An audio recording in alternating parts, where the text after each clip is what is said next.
Good afternoon, everyone. Thanks for joining us for today's webinar on managing political risk.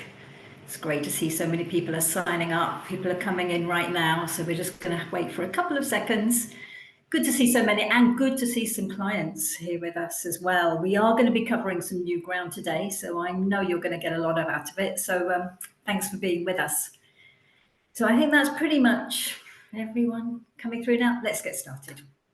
So I'm Susan Smith and I'm the COO here at Alder. And today I am joined by Tim Toulmin, who is our Managing Director, and also Jack Myers, who is our Account Director. Both Tim and Jack, you'll probably already know them well, but for those of you who don't, are crisis communication and issue management specialists. And really, for the next 30 minutes or so, we are going to have a discussion between the three of us about what we think is one of the most foremost issues that will be impacting the schools and charities sector in the months ahead as the election starts to approach. Probably won't surprise many of you with us today to know that around about 50% of our client base is actually schools and charities. And what this does, of course, is give us this real unique in-depth insight into what is impacting the media across these two sectors, what the media are particularly interested in. Like us, you've probably seen some of those stories bubbling up around culture wars, war on woke, and really, as the election approaches again, we anticipate those to become more frequent and the content arguably more ferocious. So that's what we're going to be looking at today. What might you anticipate? How might you prepare for those so that you can be part of the narrative, should you wish? And we're also going to look at what we mean by political risk. Ultimately, we want you to leave us today with some thought starters and some first thoughts of strategies that you might be able to put into play in the months ahead. And as I say, as the election approaches. So we are going to talk for about 30 minutes, as I said. We're going to leave time at the end for some Q&As. So as we go through, please do put your Q&As into the chat box here, and we will get to them, do not fear. What we're also going to be doing, you probably saw that the recording box come up. We're doing that, A, for people who can't join today, but B, for you, because this content will become more and more relevant as we go through the year. So you may well want to refer back to particular nuggets of information. So that recording will be coming out to you after this session. So let's get to the main content. And I am going to put the first question to you, Tim. Why is this election going to be different? It's going to be unlike the most recent elections, which were focused, of course, on Brexit and sort of Britain's place in Europe and the world. This is going to have a domestic focus. And we know from the statements from the Conservatives and the Labour Party where some of these battlegrounds are going to be. They don't particularly want to talk about the economy. There's no money to spend. There's not much difference between them in the overall spending package anyway, and they'll probably be trying to keep off that territory other than slinging a few arrows at one another. But where we have seen very clear evidence of ground opening up between the two parties is on issues to do with inclusion, on freedom of expression, also so far as independent schools go, on VAT. And it feels very much from the sort of stories that have emerged in the media over the last few months that it's therefore going to be a values election. They can't make big promises about anything, but what they can do is make people feel in a certain way, and hopefully thereby aligning the voter with the political party. So what that means in turn is that they will be looking for case studies to illustrate their points of view, and that's where the so-called sort of war on woke comes in. This idea that there is a right way of thinking or a wrong way of thinking, depending on how you look at it, the idea that people are being indoctrinated and so on. And of course, schools and charities are seen as being very much at the forefront of that. So our plea really to you, and hopefully people will stay completely away from this territory. But what we've seen is one or two people being dragged into these political debates. And so really our plea to you is just do everything you can to make sure you're not that case study that cuts through in an election, because we've seen in past elections, it can just be one flashpoint that comes to define an election, and they're very intense and in fact get international publicity. I was on the west coast of the United States during the 2010 general election, and the big news there was Gordon Brown's interaction with Gillian Duffy. Before that, there was a woman called Sharon Storer who had a row with Tony Blair in the streets. I think it was in Birmingham.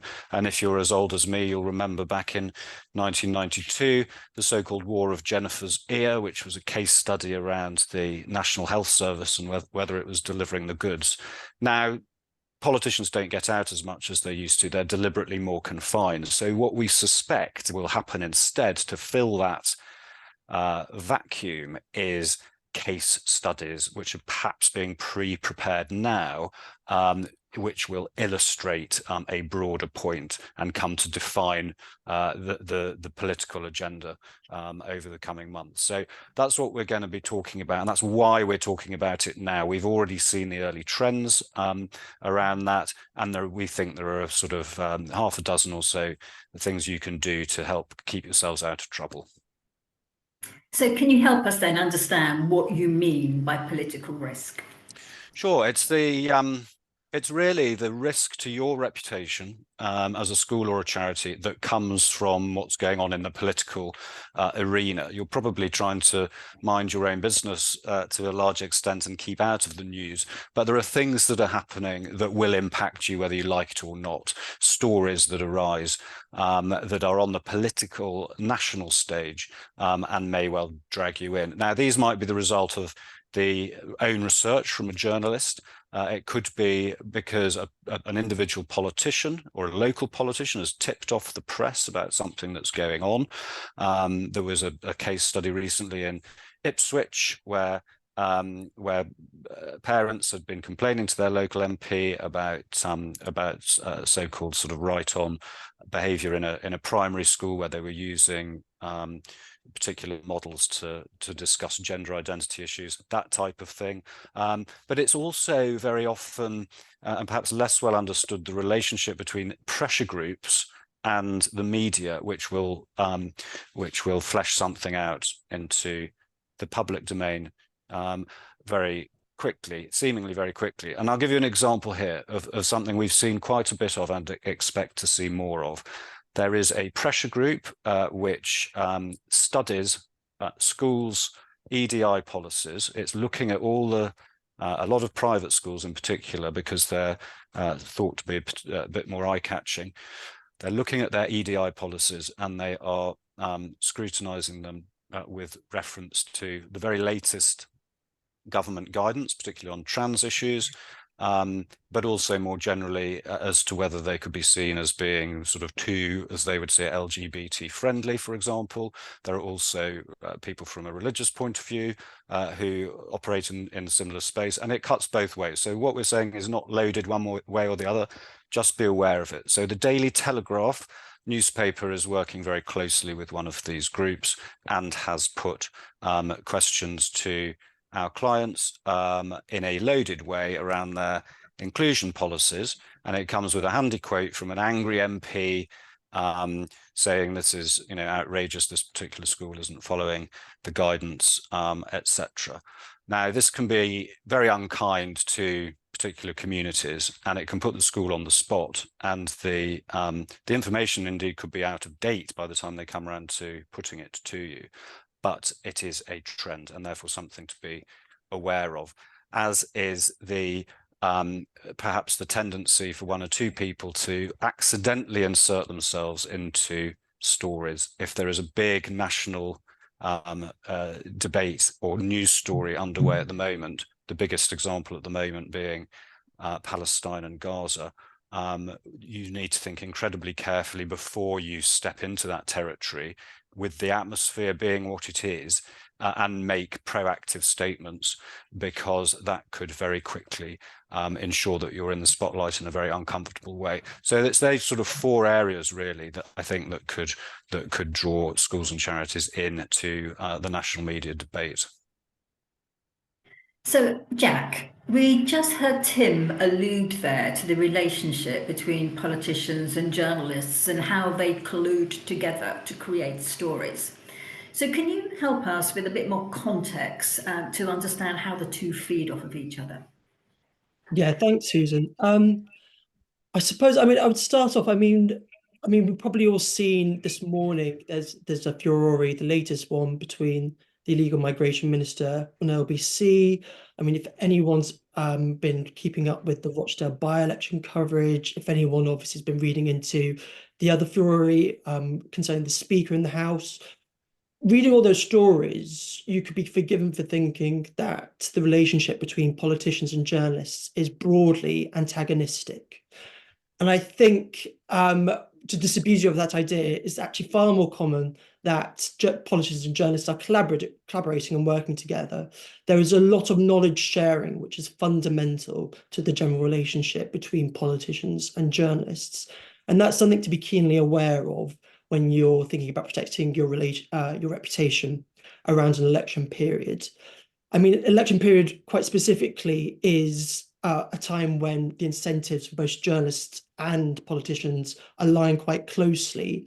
So election period is obviously an important time for media outlets because news consumption just kind of rockets, but also political campaigns, they're trying to find ways in which to get their message directly to voters. So you have media outlets trying to sell their news, journalists trying to sell, politicians trying to sell their message, journalists trying to sell their news, and that means that collaboration is far more common during an election period. Now, what that collaboration looks like, it's going to be things like politicians offering stories to journalists as tips, as anonymous sources. It's also, as Tim's alluded to, where politicians may offer helpful quotes to journalists for stories, and that can add a credibility to a story when it goes to print. But also, there might be the odd story where it is that partnership that leads to kind of a media campaign. So it's the story from the journalist plus the credibility and clout from the politician that could lead to kind of months and months of the same news cycle. So yes, it's a very close relationship, and therefore you've got to be watching yourself on both fronts when considering your reputational risk around the election period. That's really helpful, thank you. So if we're thinking then specifically about political risk, does the risk profile of someone or of an institution, does that change once the election is called? So yes, when the election is called, obviously that you are entering a period of acute political risk and exposure. But actually, if we're talking about schools and charities, organisations in general that aren't looking to, aren't necessarily engaged in much public affairs and political affairs, and based on everything that Tim has already said about campaigns looking for case studies, there is actually a real period of risk in the pre-election period, i.e. right now, because research for these sorts of case studies is not going to be done, off the cuff as soon as the election is called. It's going to be done months in advance because political campaigns want to go into the election with their arsenal ready, with all the stories lined up. So as soon as the starting gun is fired, then they can get all the kind of the media, the publicity all rolled out. So schools and charities need to be vigilant now, not just when an election is called. Things that might also just tip the balance in terms of trying to gauge your own political risk is you may be operating in a constituency, for example, where the candidates haven't actually been selected or chosen. You are probably a bit safer. It's once candidates are chosen that political campaigns really get off the ground, when a team starts to be assembled and when they start pursuing that groundwork, trying to find those case studies and working out how they might align it with the national party pledges. One thing I would just raise is just maybe a small point of confusion people sometimes have, which is around, I mean, it used to be called PERDA, but I think it's now called something like period of sensitivity or heightened sensitivity.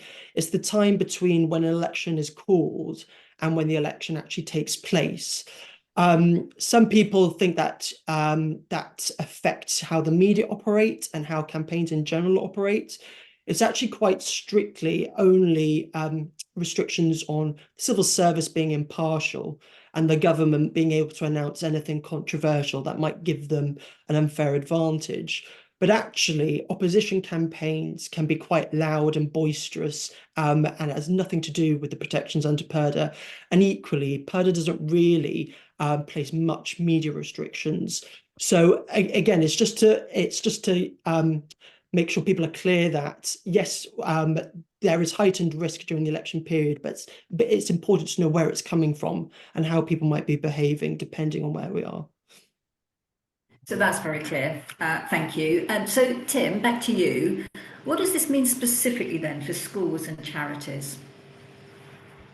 It means that they can expect to be very much in the sort of crosshairs of this general election, I'm afraid, if we are right in that it's going to be a values-based campaign. And schools, because they're just seen naturally as the battleground, it's where emotions run high, people being concerned not just about the future of the country, but also their own children, what they're being taught, etc., what's in the curriculum, what are in the inclusion policies, and so on. Charities, of course, are close to a lot of people's hearts, but they also do slightly unsettle some politicians because sometimes they are just completely out of line with what they stand for if they're campaigning charities, or there are beloved institutions like the National Trust, which of course we've seen being dragged into one of these culture wars because people don't like their stance on inclusion, and they've been very much put in the spotlight for allegedly deviating from their role. They would very strongly dispute that and say that's part of their role, but nonetheless you can see how these things are regarded as sort of innately political by people. Any statement around inclusion seems to have become political in its own right, which is perhaps a slightly curious state of affairs to end up in, but nonetheless that is where we are. And therefore, if you are a school or a charity which makes something of your inclusivity, then you just need to be prepared for questions, I would say, about it. So far as schools and independent schools in particular go, we've been told also that this is going to be a battleground for the election because of the Labour Party's policy on VAT, which the Conservatives disagree with. And this is one of the few points of distinction, so far as we can tell, that the parties have so far as concrete policy goes. They're obviously very different in terms of the broad brush and one or two other issues, but many more of the more controversial policies have been ditched, and so we're left with this particular policy, which is eye-catching and has been in the news again today.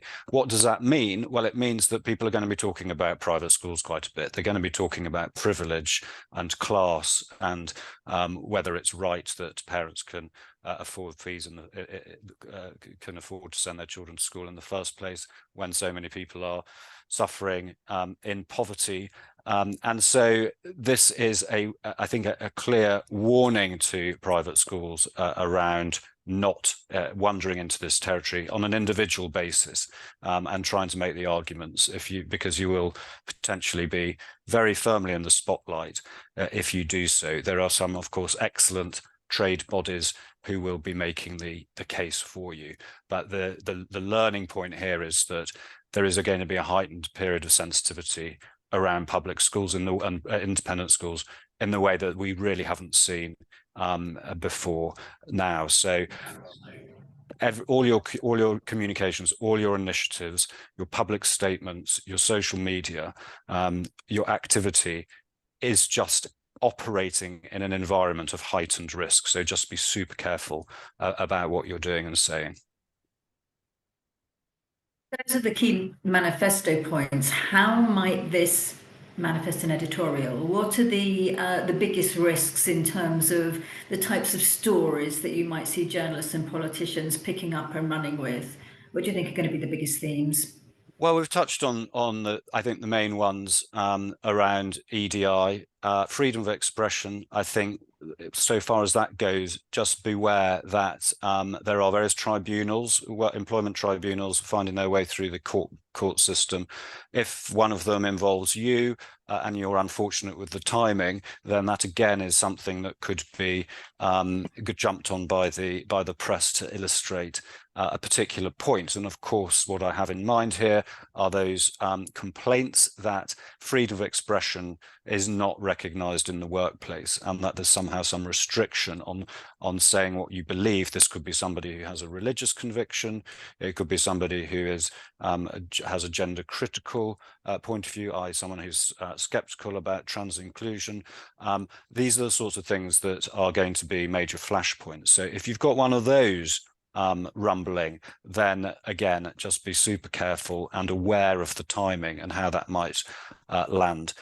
General freedom of expression issues as well. And what we're seeing with a lot of young people in particular is a heightened expectation of what their school, or if it's a charity, what their employer can and is able to do and say in relation to the international situation, particularly in Israel and Gaza. There is an expectations gap, which we have seen with a lot of clients now, which is difficult to bridge because it's being played out in real time, and the expectations are very deeply baked in around around schools and charities giving value statements or solidarity statements, basically pitching themselves on one side or the other, which of course can't be done. And this tension has spilled over in a number of examples, but it's also, when spilling over onto social media or through protests or through some other form of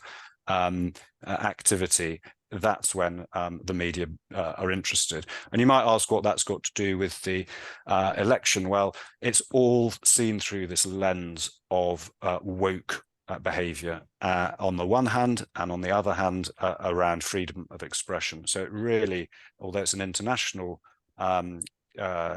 scenario, it cuts very deep here into the psyche of the country. Many people are directly affected by it, but many more also just use it as or feel a great affinity, and therefore it's part of their identity. And that goes back to the whole sort of identity issues that we were talking about earlier. Okay, so some big themes that I'm sure are going to take sort of many nuances before we finally get to the autumn and the election itself. Back to you, Jack. How will the journalists find new angles on these stories in the coming months?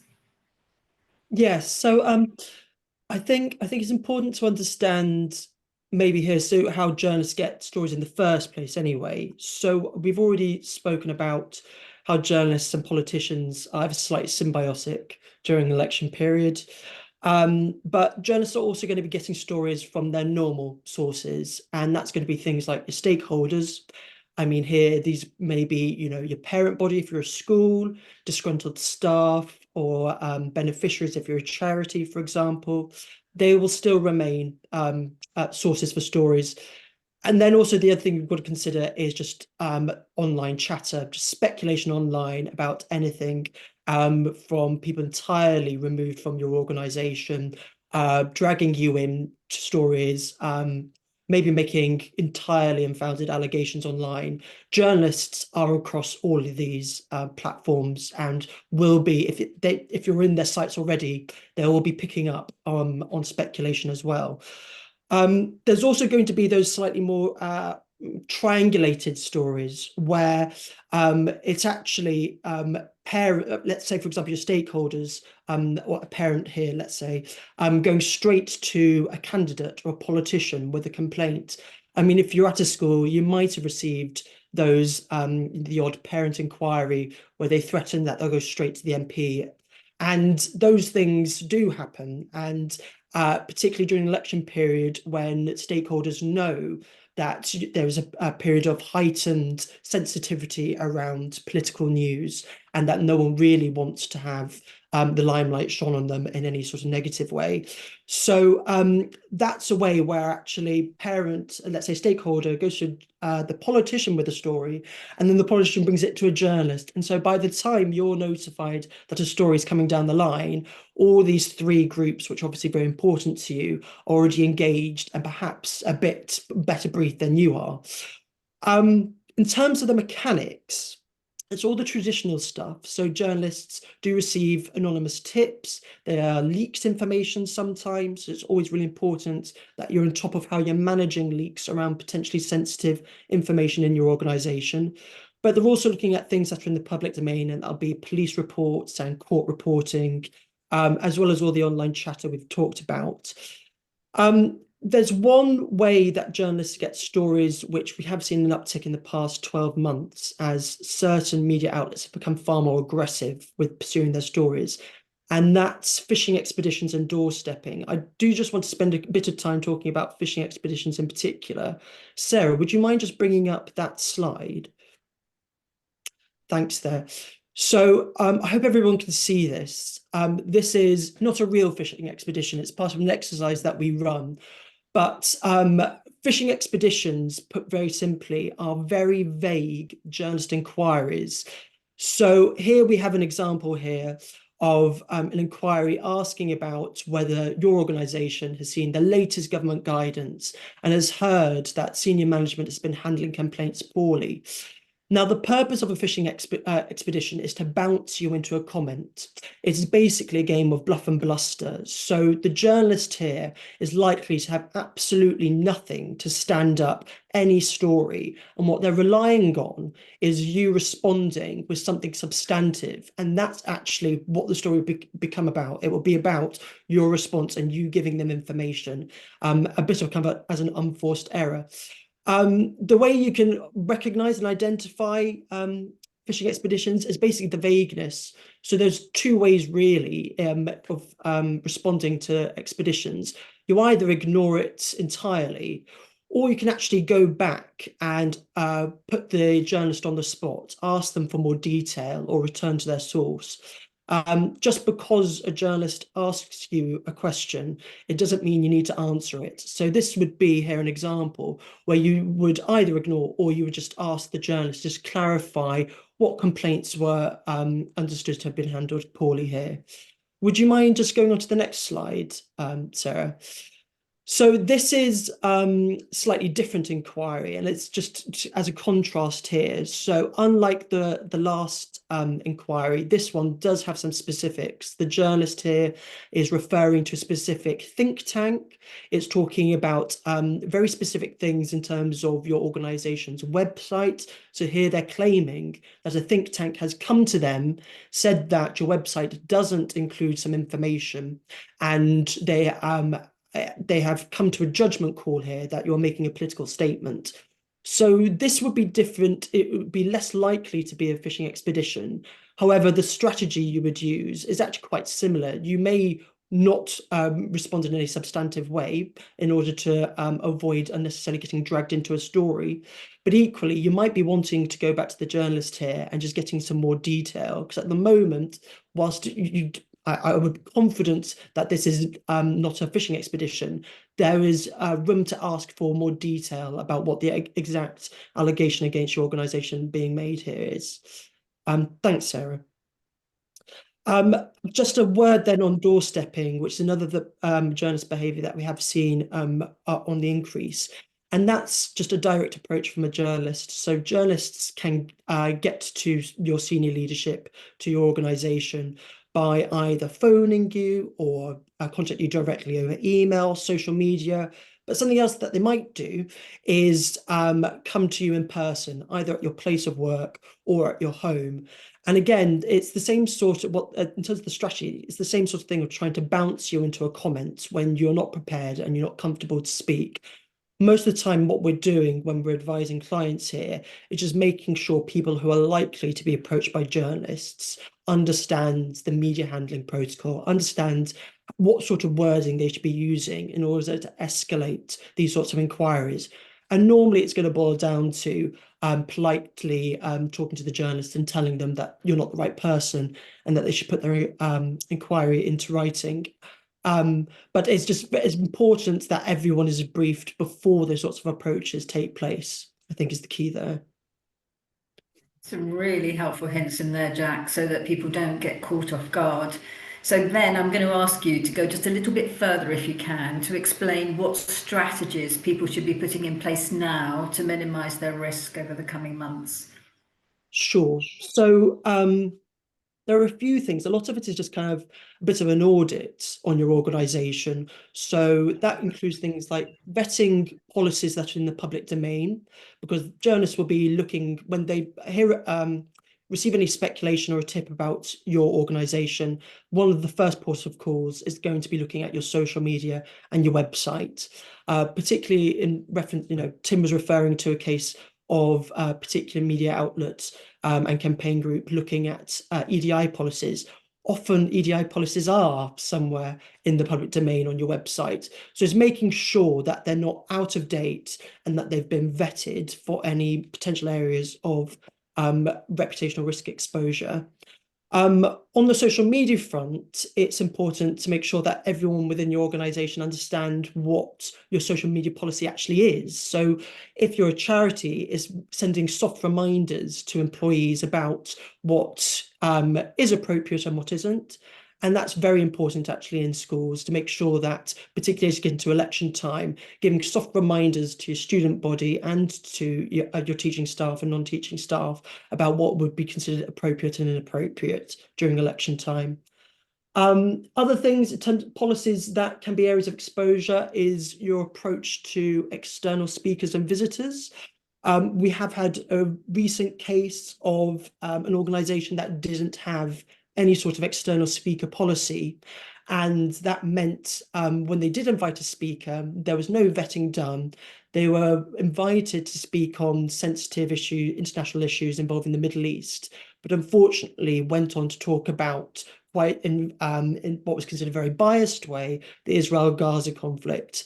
Those sort of issues are going to get a lot of focus and a lot of attention as we head into an election, and those can all be sorted out if you just have a very robust speaker policy to start off with. Just two more quick things. One is to just vet your marketing and social media around election time. Because particularly when there might be media focused on privilege, if you're working at a private school, you want to be really careful about how you're marketing your facilities, for example. You don't want to be unnecessarily inserting yourself as a case study. And the second thing the last thing I think is really important to consider is just touching on what Tim has mentioned about solidarity statements. The pressure to make solidarity statements is immense on many organizations. But what isn't considered necessarily is, what will this solidarity statement, what will its impact be on beneficiaries? What will it be, its impact be on the diversity of opinion within our organization, but also with our suppliers, with our other partners? What will the impact of this statement have on our charitable objects? If someone raised a complaint to the Charity Commission, could we actually say it's entirely in keeping? But also, will you be setting a precedent? If you start making a statement about one conflict or one particular political debate, you may raise the expectations that you make a statement for every issue that stakeholders come to you for. So I think those sorts of things would be areas I think all organisations in the education and charity space should be considering. They're wanting to minimise risk during kind of a period of heightened political tension and anxiety. Tim, do you have anything to add to that? Anything else that people should be doing to prepare? Thank you. I think just perhaps a couple of wrap-up points here, Susan, and then if there are any questions, we'll take those. I think really just some basic steps. Get to know your local candidates' positions on matters, so you're not taken by surprise should they say anything that impacts on you and perhaps draws you in personally. They're unlikely, of course, to criticise local employers and people who've got who are educating local children, for instance, but nonetheless they might say something awkward that throws the spotlight on you, and it's worth just familiarizing yourself with what their positions actually are, and also just get to know them. They're human beings, they're candidates. You will be an important part of their constituency, and as I said, they're not going to want to put themselves on the wrong side of the voters, but at the same time, you know, it might be that there are areas where you're not aligned, and it's more difficult for people to be critical if there's an existing relationship already and you've already got to know one another. And then finally, I think just reflecting on Jack's last points there, it's just around training. A lot of these things can be planned for. I like Jack's reference to an audit. So a lot of this is common sense and not doing certain things, but also doing certain things. And you can just take a few steps to prepare in terms of training your team around minimizing risk, around doorstepping, and around other forms of media approaches. And I think taken together, all these steps, although they sound relatively minor, but if you put them all together, I think that's a fairly good basis for keeping out of trouble as the election approaches. Thank you. This would be the time if anyone else has got any last minute questions before we start to wrap up the section, this session, to put them into the Q&A. But Jack and Tim, we do actually have a couple which I think are quite similar, and actually I'm probably going to throw them to you, Jack, because they touch on what you were talking about in terms of whether or not schools should change their social media policy during the election period, or whether they should stop doing proactive PR altogether. How would you advise that? Yeah, I think that's a really good question. I think the first thing to do is just to I would encourage everyone to just vet your social media policy. I think there have been a number of school cases we've had recently where, for example, the social media policy isn't broad enough to take into account new platforms like TikTok, for example, where a lot of news now breaks, where a lot of pupils in particular are consuming news. So I think that health check, I think, is just a good thing to just start off with. But then whether you have a kind of election social media policy, I'm not sure necessarily whether that's necessary. Again, it might just, I think it might alert people in the wrong way. I think what it's about is making sure your social media policy covers things like appropriate ways of political expression, for example. The government's come out with new guidance about political expression, and that touches on social media as well. So it's making sure that your social media policy does cover that. And then all you're doing election time is just reminding people, and that doesn't have to be, you don't have to come down very hard in any sort of authoritarian way of election has been called and you all need to shut up now. It's about just encouraging people to be kind and courteous to each other, that if they're going to have these discussions, there are appropriate and inappropriate ways of having those, and that's all about, you know, maintaining civility, which at a time which might be quite you know, fraught with attention and difficulty within, you know, communities that your organization serves. So I think those are the big things I'd be doing. In terms of marketing, again, I think it's just a vetting thing. I don't think anyone should just go complete radio silence during the election, but it's about having that heightened sensitivity to the sorts of things that journalists might pick up on. And that's going to be things like, as I said, with schools, it's going to be about things like facilities and being a bit too front-footed about showing off how great a site you have, maybe.